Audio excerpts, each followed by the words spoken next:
নমস্কাৰ। আজি এখন বিয়া খাব আহিলোঁ। বিয়াখন কিন্তু বিশেষ বিয়া। এই বিয়াখন মোৰ ৰিলেটিভছৰ লগতে মোৰ মাহী ক'ব লাগে, কিন্তু মোতকৈ বয়সত বহুত সৰু।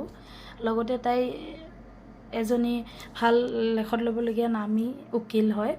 আমাৰ গোৱালপাৰা যিটো আমাৰ কোৰ্ট আছে তাতে হয়। আৰু বিয়াখন আমাৰ গাঁৱৰে, আৰু বহুত দিন পিছত এনেকৈ ওচৰৰ ঘৰৰ লগতে আলহী লগতে মাহী লগতে এজনী ভাল এডভকেটৰ বিয়া খালোঁ। আৰু বিয়াখনৰ স্মৃতি সদায় মনত ৰাখিব।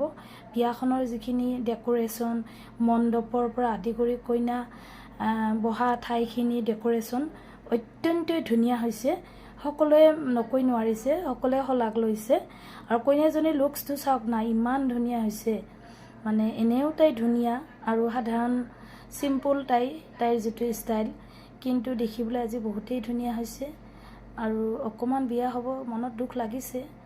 আৰু আমি কৈছোঁ আচলতে মোৰ ওচৰতে থাকিব তাইৰ দৰাটো। আৰু তাইৰ বিয়ালৈ বহুত বহুত শুভেচ্ছা থাকিল। ধন্যবাদ।